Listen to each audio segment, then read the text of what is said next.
guys, welcome back to the channel. So I'm not sure what's ever brought you to the channel. I don't know if it's car content, Escort Cosworth content, Range Rover content, Mini content, Mark II Escort content, whatever it is, or just because I'm a funny guy, I'm not sure. But any of you that know this channel, a few videos back we did the lakes tour in the Mark II Escort. It's like a 130 mile tour around the lakes, 350 Mark II Escort, Mark I Escort to do the tour. Well, before that, I'd done a bit of a restoration underneath the back of the car and a bit of the floor pans and painted new bearings, new brakes, new seals, you know, just went through the whole back end of the car. Well, now it's time to do the front, and I thought, let's get the front stripped down. I've got GS Escorts, car meet coming up soon, and I wanted to take the Mark II Escort and the Cosy to both. As you can see, the Cosy's on ramps as well. I've literally just done C's caliper, so I've just refurbed the front brake calipers on that, but that'll be another video. But anyway, so let's get cracking. And I've bought a load of new stuff. I've had a load of stuff bead blasted, I've painted up a load of stuff, and we're going to do a full refurb of the front suspension, front arms, front bushes to my Mark II Escort RS2000, which is running at 212 brake horsepower Harris 2.2 Pinto on 48 Webers. So I'll show you what I've bought and let's get cracking. So this is where we are. I run Group 1 Bilstein shock absorbers, which I converted to coilovers when I first restored the car 10 years ago. So I've stripped them completely down and had them bead blasted and then painted them in the correct Bilstein shade of blue. I've bought some brand new heavy duty track rod end, trailer, whatever you call them, TCA arms. I've had the anti-roll bar bead blasted and powder coated in I think I've satin black or gloss black.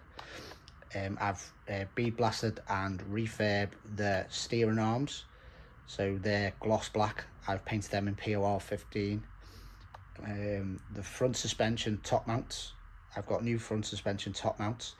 The whole reason for doing this front suspension overhaul was once I'd come back from the lakes, I'd noticed that the top mounts, the old top mounts that I was running, were all cracked and perished. See, and with me going fast round bends and maybe want to do some competitions or a bit of track days this year, I thought, let's get these right, eh? So these were the old ones. I don't know how old they are, but they're pretty heavy duty, but you can see the rubber's broken down and it's just a matter of time whether that'll cause an accident or what. So that's kind of kicked off me doing me suspension overhaul. So what I'm going to do now is I've built one shock up. I built it up, put the insert in. I bought new seals for it, because once we were bead blasting, the old seal had to come out and the old seal got damaged. So I bought new seals from Historic Motorsport off eBay. So let's start with building.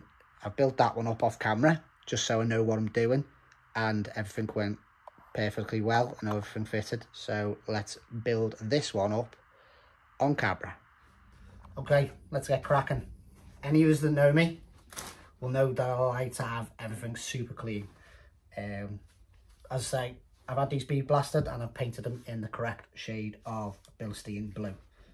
Just a little bit of dust on them.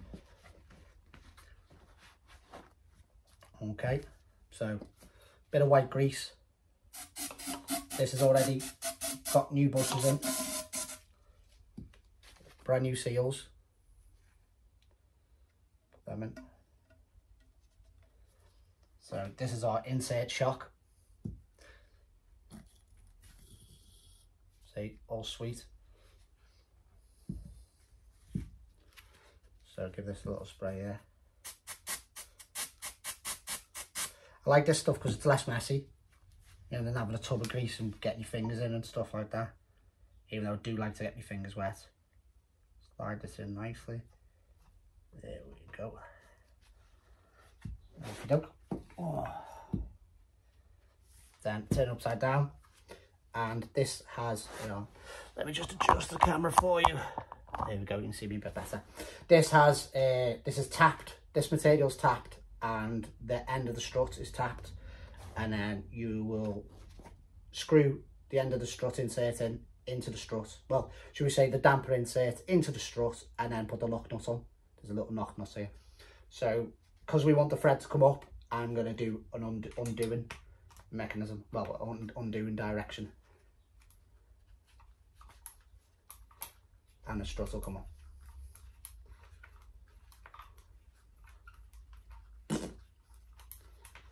Love doing all this. Love building stuff up when it's nice and clean and painted. Absolutely love it.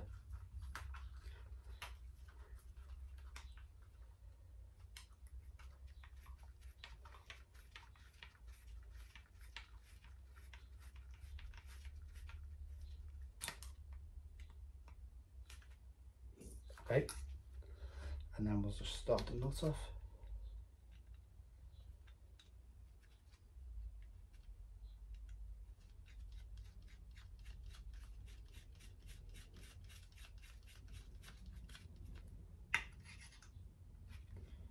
Then we'll hold the insert in an undoing position and clamp the nut. There we go, that's clamped. So all I've got to do is we've got our rubber seal in there. I've just got to put my my metal dust cap on, and then we can build the shocks up. When the wife says, "Why are you always skint?" That's why, babes.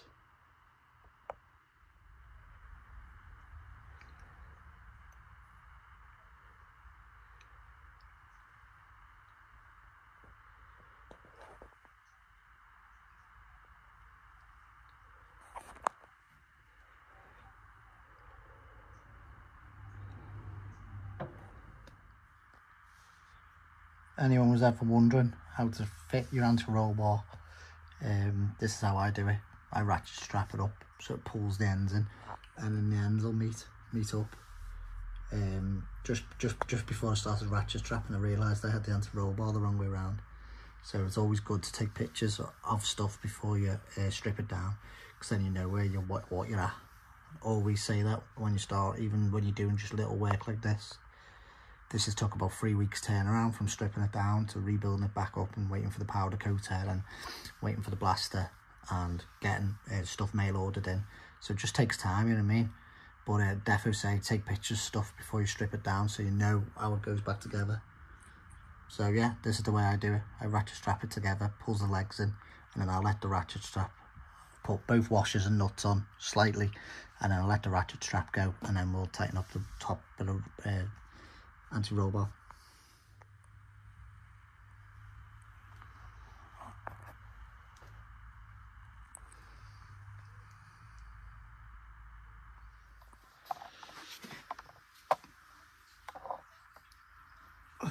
All fitted back up, all nice.